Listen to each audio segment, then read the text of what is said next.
Across the Line, James Patterson. Prologue, A Death on Rock Creek. 1. He changed identity like many warriors do before battle. He called himself Mercury on nights like these. Dressed in black from his visor helmet to his steel-toe boots, Mercury had his motorcycle backed up into a huge rhododendron bush by the Rock Creek Parkway, south of Calvert Street. He sat astride the idling bike and cradled a U.S. Army surplus light detection and ranging device. He trained the LiDAR on every vehicle that went past him, checking its speed. 45 miles an hour, on the money. 44. 52. Routine stuff. Safe numbers. Boring numbers. Mercury was hoping to see a more exotic and inflated figure on the screen. He had good reason to believe a bloated number like that would appear before this night was over. He was certainly in the right place for it.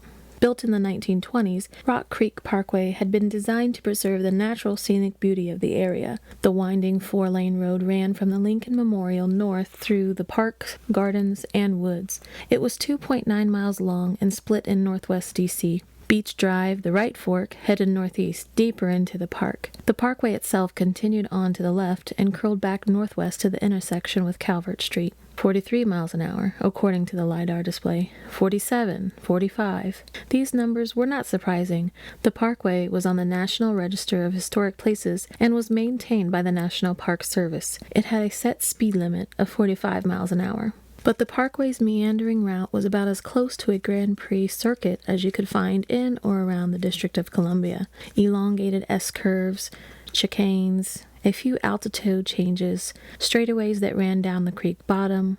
They were all there, and the road was almost twice the length of the fabled Grand Prix course at Watkins Glen, New York. That alone makes it a target, Mercury thought. That alone says someone will try. If not tonight, then tomorrow, or the night after. He'd read an article in the Washington Post that said that on any given night, the odds were better than 1 in 3 that some rich kid or an older prick sucking big time off the federal teat would bring out the new Porsche or the overhorsed BMW and take a crack at Rock Creek. So might the suburban kid who'd snuck out the old man's Audi, or even a middle-aged mom or two. All sorts of people seemed obsessed by it. One try every 3 nights, Mercury thought. But tonight, the odds were even better than average. A few days ago, a budget crisis had closed the U.S. government. All funding for park law enforcement had been frozen. No salaries were being paid. Park rangers had been sent home for liability reasons. There was no one looking but him. Hours went by. Traffic slowed to a trickle.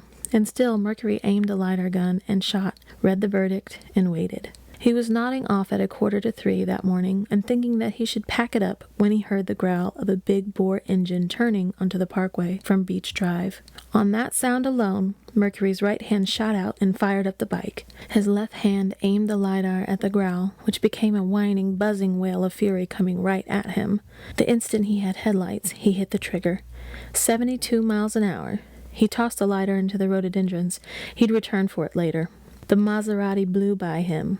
Mercury twisted the accelerator and popped the clutch. He blasted out of the rhododendrons, flew off the embankment, and landed with a smoking squeal in the parkway not 100 yards behind the Italian sports car. 2.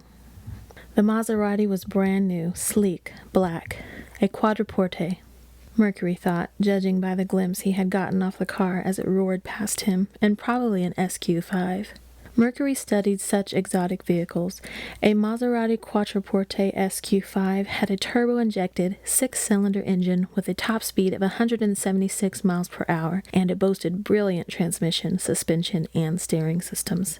Overall, the Maserati was a worthy opponent, suited to the parkway's challenges. The average man or woman might think a car like that would be impossible to best on such a demanding course, especially by a motorcycle. The average person would be wrong.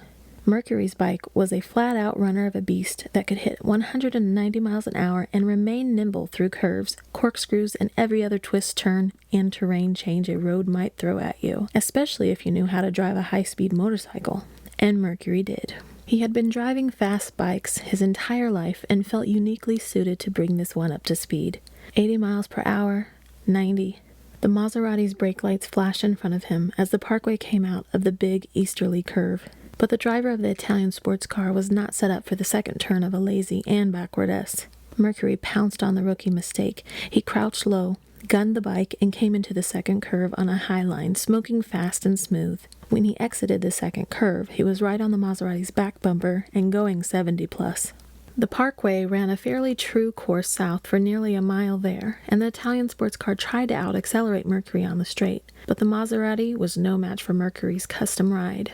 He drafted right in behind the sports car, let go of the left handlebar, and grabbed the Remington 1911 pistol velcroed to the gas tank. 89, 90. Ahead, the parkway took a hard, long left turn. The Maserati would have to brake. Mercury decelerated, dropped back, and waited for it. The second the brake lights of the Italian sports car flashed, the motorcyclist hit the gas and made a lightning-quick jagging move that brought him right up next to the Maserati's passenger side window. No passenger. Mercury got no more than a silhouette image of the driver before he fired at him twice. The window shattered. The bullets hit hard. The Maserati swerved left, smacked the guardrail, and spun back toward the inside lane just as Mercury's bike shot ahead and out of harm's way. He downshifted and braked, getting ready for the coming left turn. In his side view mirror, he watched the Maserati vault the rail, hit trees, and explode into fire. Mercury felt no mercy or pity for the driver. The son of a bitch should have known that speed kills. Part 1. A Cop Killing. Chapter 1. Leaving the gluten-free aisle at Whole Foods, Tom McGrath was thinking that the long, lithe woman in the teal-colored leggings and matching warm-up jacket in front of him had the posture of a ballerina. In her early 30s, with high cheekbones, almond-shaped eyes, and jet-black hair pulled back in a ponytail, she was lovely to look at, exotic even. She seemed to sense his interest and glanced back at him. In a light Eastern European accent, she said, "You walk like old fart, Tom." "I feel like one, Edita," said McGrath, who was in his mid-40s and built like a wide receiver gone slightly to seed. "I'm stiff and sore where I've never even thought of being stiff and sore." "Too many years with the weights and no stretching," Edita said, putting 2 bottles of kombucha tea in the cart McGrath was pushing. "I always stretch, just not like that, ever, and not at 5 in the morning. I felt like my head was swelling up like a tick's in some of those poses." Edita stopped in front of the organic produce, started grabbing the makings of a salad, said, "What is this? Tick?" "You know, the little bug that gives you Lyme disease." She snorted. "There was nothing about first yoga class you liked." "I gotta admit, I love being at the back of the room, doing the cobra when all you fine yoga ladies were up front doing downward dog," McGrath said. Edita slapped him good-naturedly on the arm and said, "You did not." "I got out of rhythm and found I kind of liked being out of sync." She shook her head. "What is it with the men? After everything, still a mystery to me." McGrath sobered. "On that note, any luck of finding what I asked you about the other day?" Edita stiffened. "I told you this is not so easy, Tom. Just do it and be done with them." She didn't look at him. "School? My car? My apartment? I said I'd help you." "Torn," Edita said. "They don't give a shit, Tom. Don't worry. You've got the warrior McGrath on your side." "You are hopeless," she said, softening and touching his cheek. "Just when it comes to you," he said. Edita hesitated and then blew him a kiss before leading them to the checkout line. McGrath helped her unload the cart. "Why do you look like the lonely puppy?" Edita asked him as the checker began ringing them through. "I'm just used to a grocery cart with a little vice in it. Beer at a minimum." She gestured to a bottle on the conveyor belt. "This is better for you." McGrath leaned forward and took it before the checker could. "Clifton Dry?" "Think champagne made with organic apples, no grapes." "If you say so," McGrath said skeptically. As he loaded the food in cloth bags, Edita paid with cash from a little fanny pack around her waist. McGrath wondered what his childhood buddies would say about his hanging out with a woman who bought Clifton Dry instead of a 6-pack of Bud. They'd bust him mercilessly. But if apple bubbly was Edita's thing, he'd give it a try. He knew their relationship was a strange one, but he'd decided recently that Edita was, for the most part, good for him. She made him happy, and she made him feel young and think young, which was also a good thing. They grabbed the shopping bags. He followed her out into a warm drizzle that made the sidewalk glisten. Traffic was already building in the southbound lane of Wisconsin Avenue, even at that early morning hour, but it was still light going north. They turned to head south, Edita a step or two ahead of him. A second later, McGrath caught red fire flashing in his peripheral vision, heard the boom, boom, boom of rapid pistol fire, and felt bullets hit him, one of them in his chest. It drove him to the ground. Edita started to scream, but caught the next two bullets and fell beside McGrath, the organic groceries tumbling across the bloody sidewalk. For McGrath, everything became far away in slow motion. He fought for breath. It felt like he'd been bashed in the ribs with a sledgehammer. He went on autopilot, fumbled for his cell phone in his gym shorts pocket. He punched in 911, watched dumbly as the unbroken bottle of Clifton Dry rolled away from him down the sidewalk. A dispatcher said, "District 911, how may I help you?" "Officer down," McGrath croaked. 3200 block of Wisconsin Avenue. I repeat, officer. He felt himself swoon and start to fade. He let go of the phone and struggled to look at Edita. She wasn't moving, and her face looked blank and empty. McGrath whispered to her before dying. "Sorry, Ed," he said, "for all of it." Chapter 2. Light rain had begun to fall when John Sampson and I climbed out of our unmarked car on Rock Creek Parkway south of Mass Avenue. It was only 6:30 a.m., and the humidity was already approaching steam room levels. The left lane was closed off for a medical examiner's van and 2 D.C. Metro patrol cars and officers. Morning traffic was going to be horrendous. The younger of the 2 officers looked surprised to see us. "Homicide? This guy kissed a tree going 90. "Reports of gunfire before the crash," I said. Sampson asked, "We have an ID on the victim?" "Car's registered to Aaron Peters, Bethesda." "Thanks, officer," I said, and we headed to the car.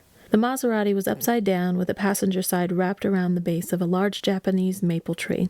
The sports car was heavily charred and all the windows were blown out. The M.E., a plump, brassy, extremely competent redhead named Nancy Ann Barton, knelt by the driver's side of the Maserati and peered in with a mag light. "What do you think, Nancy?" I asked. Barton looked up and saw me, then stood and said, "Hi to you too, Alex." "Hi, Nancy," I said. "Anything? No good morning? No top of the day to you?"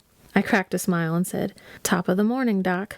"That's better," Barton said and laughed. "Sorry, Alex, I'm an old-school kick, trying to bring congeniality back to humankind, or at least the humankind around me." "How's that working for you, Nancy?" Sampson asked. "Pretty well, actually," she said. "This an accident?" I asked. "Maybe," she said, and she squatted down again. I knelt next to Barton, and she shone the light into the Maserati, showing me the driver. He was upside down, hanging from a harness, wearing a charred bell helmet with a partially melted visor, a neck brace, and a Nomex fire suit, the kind Grand Prix drivers used, right down to the gloves and booties. "The suit worked," Barton said. "No burn-through that I can see, and the airbag gave him a lot of protection. So did the internal roll bar." "Aaron Peters," Sampson said, looking at his smartphone. "Former Senate staffer, big-time oil lobbyist. No wonder he could afford a Maserati." Standing up to dig out my own flashlight, I said, "Enemies? I would think, by definition, a big-time oil lobbyist would have enemies." "Probably so," I said, squatting back down. I flipped my light on and probed around the interior. My beam came to rest on a black metal box mounted on the dashboard. "What is it?" the ME asked. "If I'm right, that's a camera inside that box, probably a GoPro. I think he may have been filming his run." "Would something like that survive a fire?" Sampson asked. "Maybe we'll get lucky," I said. Then I trained the beam on the driver's blackened helmet. I noticed depressions in the upper part of it that didn't look right. "You photographed it?" I asked. Barton nodded. I reached up and released the buckle of the chin strap. Gently but firmly, I tugged on the helmet, revealing Aaron Peters. His Nomex balaclava looked untouched by the fire, but it was blood-soaked from 2 through-and-through bullet wounds to Peters' head. "Not an accident," I said. "Impossible," Barton agreed. My phone rang. I was going to ignore it, but then saw it was Chief of Police, Brian Michaels. "Chief," I said, "where are you?" "Rock Creek," I said. "Murder of an oil lobbyist in his car." "Drop it and get to Georgetown. One of our own is down, part of a double drive-by, and I want our best on the scene." I stood, motioned Sampson back toward the car, and broke into a trot, saying, "Who is it, Chief?" He told me. My stomach turned over hard.